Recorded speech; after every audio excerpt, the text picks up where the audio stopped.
Well, good morning, everyone. Happy Sunday and a happy Father's Day to all the fathers out there. In today's boxing news, we'll be talking about Chris Billam-Smith dismantling of Richard Riakporhe, Jack Massey's 12-round battle against Isaac Chamberlain for the Commonwealth title, Dan Azeez securing a draw in his comeback fight after his loss against Joshua Buatsi early this year, and Francesca Hennessy's dominant win over Dorota Norek to go 4-0. Let's get into this. We have some very important things to discuss today and some things I need to get off of my chest.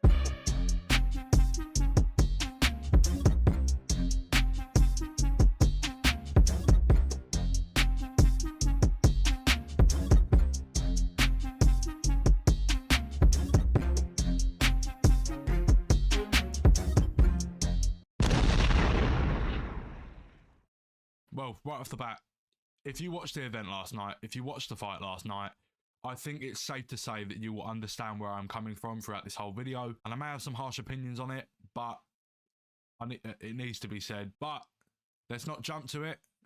Let's start off the video with some positive fight news. Fran Hennessy versus Dorota Norek last night. An absolutely dominant performance from start to finish. Her first 8-round bout of her professional career, her first 3 fights being 4-rounders. Now, you've got to admit, it's a bit of a shock going straight from 4-rounders to then doubling it up to an 8. But I tell you what, she looked sharp. She looked good. I mean, it's always fireworks with Fran Hennessy. Always fireworks. When you see her name on the fight schedule, you know it's going to be an entertaining night. You know it's going to be an entertaining fight. And it just gets even better. Longer fights, better opponents. You can't ask for more. And a class act from Fran at the end of the fight, sharing a Krispy Kreme with Dorota in the dressing room after the fight. And fair play to Fran, by the way. She didn't have to fight last night. She had the opportunity to pull out of the fight due to some personal issues. But it's safe to say that she did her nan proud. She did me proud. She did her fans proud. She walked away victorious last night. You can't ask for anything more. Brilliant performance. Brilliant display. On to the next one. Today that was for you, Nanny. I love you. After Hennessy started off the night strong, we then had Azeez versus Sepp. Now, Azeez just coming off the loss against Joshua Buatsi early this year in February. He needs a win under his belt. He needed a strong, dominant performance under his belt last night. Safe to say he will not be happy with his performance, but Sepp rang it to him. Sepp surprised me a lot, actually. With a record of 12-2, not a bad record whatsoever. But he looked strong.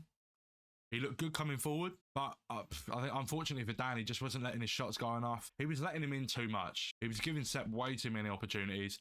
I don't know. It looked like he got lazy at some points, and I can't really complain about the decision. Spot on. But I know after this fight, Azeez will not be happy with his performance, and he knows that he needs to step it up next fight. He knows he needs to for his career. If he wants to stay in the top bracket of the light heavyweight division, up there with the top dogs of the light heavyweight division, then he needs a win. He needs to get back into the picture, and hopefully in the future looking for a title. This could be his last opportunity at a title. He's 34 years old, which, I mean, for his shape and for where he is in his career, it's not a bad age. He looks sharp. He looks good. He looks fit. And he fought the younger man in Joshua Buatsi, who's 31, I think, and just came short. An absolutely grueling battle.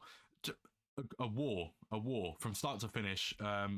If you haven't watched that fight, I recommend watching it. Look, it's going to be a tough comeback for him. There's a lot of game in the light heavyweight division at the moment. There's a lot of good fighters at the moment. Got Buatsi, Beterbiev, Bivol, Yard. We've even seen Canelo move up to light heavyweight three or so years ago against Sergey Kovalev. And he dismantled him, knocked him out in pretty brutal and devastating fashion. So could this be the end of the road for Dan Azeez? I don't think so. I do not think so. I think he needs to be put in there with a weaker opponent, build up his confidence, get that confidence back, and then the rest is levels. Just build yourself back up, build yourself back up. A fight I'd like to see soon. If Dan Azeez gets a win in his next fight, I'd love to see him against Willie Hutchinson. Willie Hutchinson just coming up, just also had a big break from boxing. He came off the back of a loss. Willie Hutchinson losing early in 2021, 3 years ago, to Lennox Clark. But he's had a fantastic comeback so far. He's, once again, like I'm saying with Azeez, he's built himself back up. He's had 5 fights since then, and he's won all 5, 3 by knockout, 2 by decision, and his last fight against Craig Richards, and that was for the WBC Silver Light Heavyweight title. That is a fight I would like to see. But they are both on very different paths of their career now. You know, obviously, just because it's a fight that I'd like to see doesn't mean it needs to happen, doesn't mean it will happen. He's just come off the back of a win against a great opponent, Craig Richards, former British champion, so it looks to be a very unlikely matchup. Now, moving on, Jack Massey versus Isaac Chamberlain. Now, going into this fight, I think a lot of people wanted to see Isaac Chamberlain lose, me included. Now, there was a very interesting build-up as the fight was getting closer and closer. We saw it getting aggressive, violent in the press conferences. Isaac just trying to push a cool-headed Massey over the edge, you know, trying to tip him over the edge, just trying to piss him off in any way he could, just to get that mental edge over him. But clearly on the night, it didn't work. Jack Massey appeared to be the most accurate puncher out of the two of them. He appeared to be the most active puncher in a sense that he threw double the amount of shots that Isaac threw. Isaac loading up that backhand the whole fight, looking for that big shot. But signs of positivity showing on Chamberlain's end towards the later rounds of the fight. Massey blowing out a little bit, Massey gassing out, allowing Isaac to get back into the fight. But the last two rounds from Jack Massey, unbelievable. Throwing not just single punches, throwing flurries, throwing great combinations, accurate combinations. You know, the last two rounds of that fight were incredibly important rounds. You know, I had it even on the scorecards coming into the ninth round. I had it 4-all. So those last two rounds were very important rounds. Isaac Chamberlain just didn't do enough. He didn't do enough that fight. So I'm just going to say, if you're going to talk the talk, mate, you've got to fucking walk the walk. And you did not walk the walk. I know it's the entertainment industry. I know it's just business at the end of the day, you know, business. But the disrespect, you know, it was well deserved. It was well deserved. But you cannot disrespect a fighter like Jack Massey. You know, the pedigree that he has on him. I mean, the man fought Joe Parker in early 2023. Up at heavyweight, which, let's be real, was a very impressive and kind of surprising performance from Jack. Now, Jack Massey's only two losses in his career being from Joe Parker and guess who? Richard Riakporhe, which leads me perfectly onto the next topic. A frustrating conversation we're going to have right here. We'll talk about Ben Whittaker after, because I cannot just sit here and think about it any longer. I just kind of want to just get it out and done. What the fuck was that performance from Richard Riakporhe? It's easy to judge a fighter. It's easy to bollock a fighter for having a shit performance. But it didn't make sense at all. Nothing makes sense. Did he go in there with a big ego just because he had the win over him at the start of his career? Did he underprepare? Did his coaching team and him get the wrong game plan? I do not know, but I do not care. This is a world title fight, okay? A world title is on the line. Chris Billam-Smith holds the WBO cruiserweight title, okay? The world title. It's safe to say a fight that could potentially change Riakporhe's career, change his life. But what he did out there was nothing short of disgraceful in a way. Now hear me out. Ben Shalom has held this amazing event at Crystal Palace's stadium, Selhurst Park. Okay? Obviously Riakporhe being a Crystal Palace fan. The entire venue packed out with mostly Crystal Palace fans, okay? All supporting the same guy, all supporting Riakporhe. And you go in there and you produce a performance as shit as that, okay? It was lackluster. He looked like he hadn't a fucking clue what was going on. He didn't know how to deal with what Billam-Smith was doing, in a way. Now, there were certain things that he was doing which I really didn't understand, such as the clinch, more specifically, locking him up. What I mean by this is CBS would have done a great 2 or 3 punch combination on Riakporhe, and Riakporhe would hold, okay? He'd hold, but he'd also lock up Billam-Smith's arm, more specifically his left arm. He'd lock it up so he cannot go anywhere. But what good does that get you, okay? It's not like he was having any success by doing that. No success. He'd lock him up, but they'd both be passive. He couldn't get a punch off. He couldn't do anything. He couldn't do any damage from doing this. It benefited him in 0 ways. I'm going to try and put an example of this in the video now, but the referee had to warn him multiple times for holding, okay? At most times, CBS just dropped his arms just to show to the ref, it's not me, it's not me. Also, another issue as well that we had in the clinch was his head.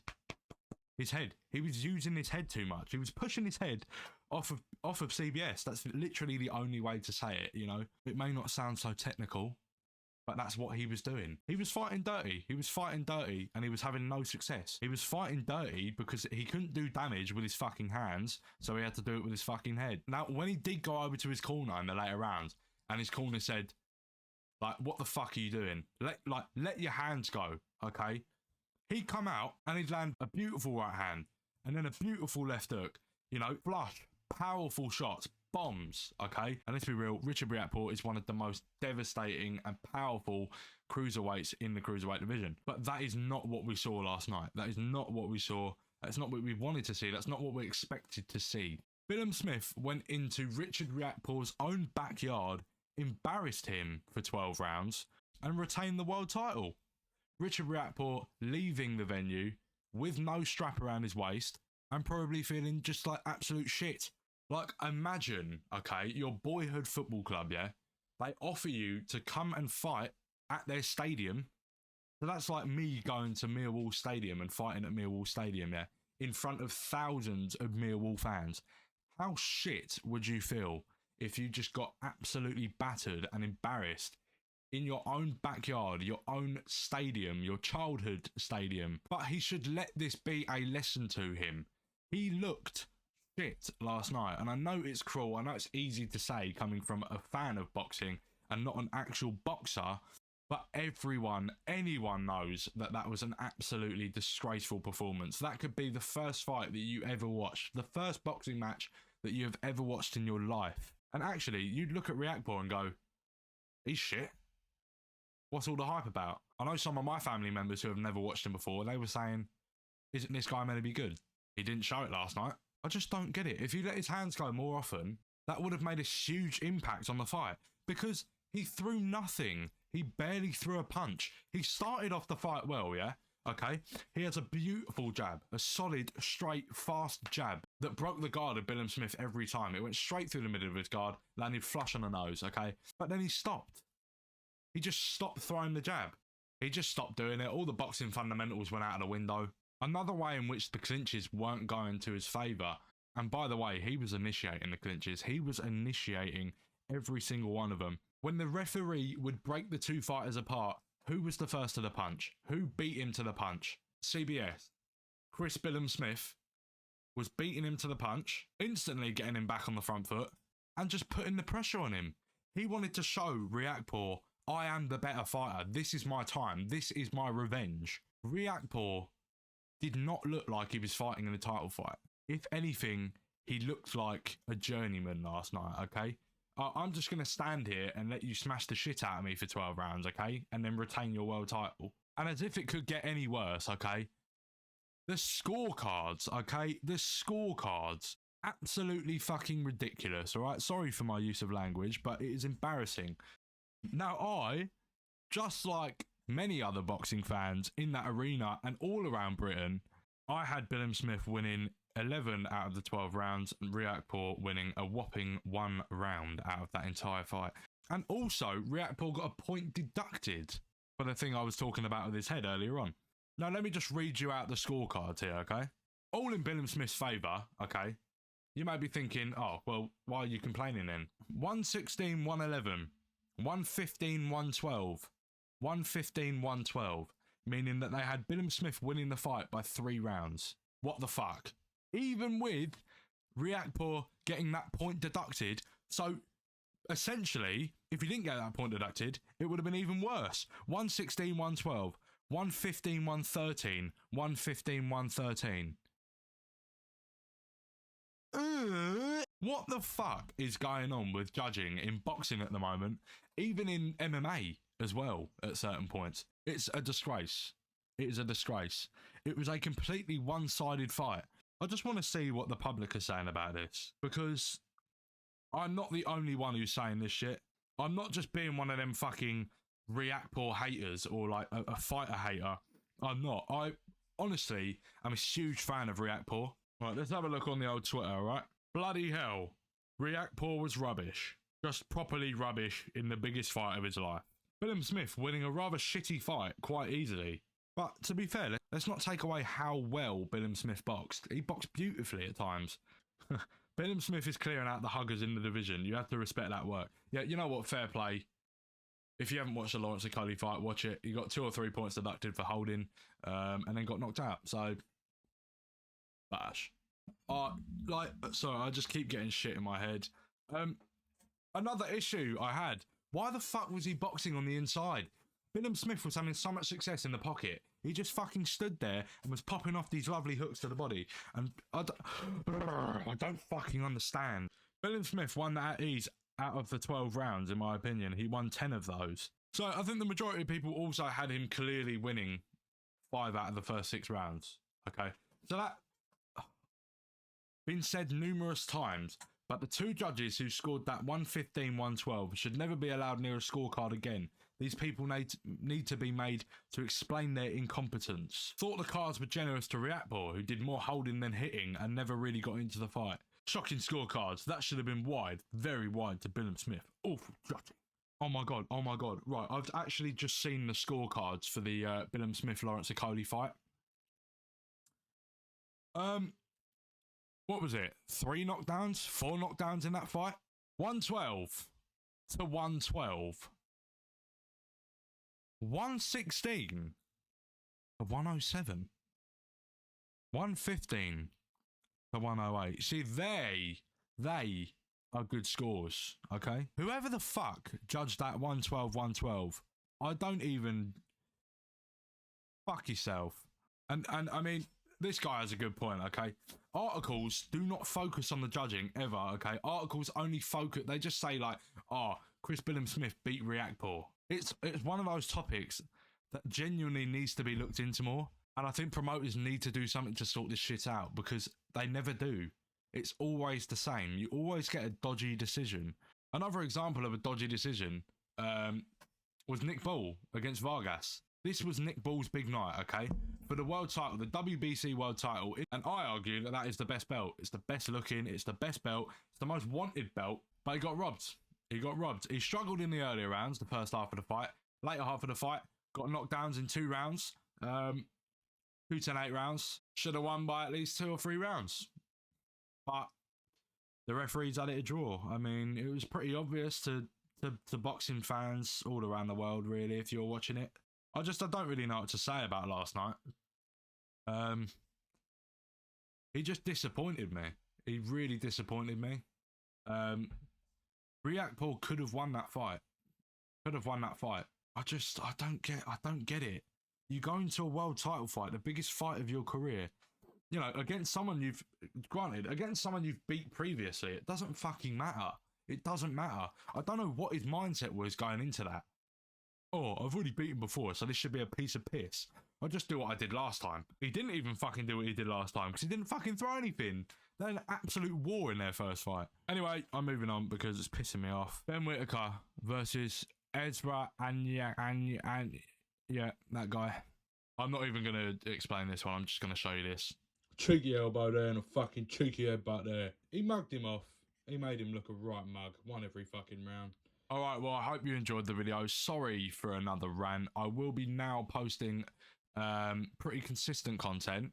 The quality of the content will be better when I start actually doing some fucking research. Oh yeah. This whole setup, this whole room will be changed soon. It'll be more appropriate for my YouTube stuff. So yeah. Anyway, I probably am actually going to go and watch the fight back. I should have done that before recording this video, but I honestly was so impatient. I just wanted to record. Anyway, I hope you all have an amazing, amazing, amazing Father's Day and an amazing Sunday morning. I've been the Not So Combat Specialist because I suck. Goodbye. Enjoy the rest of the day.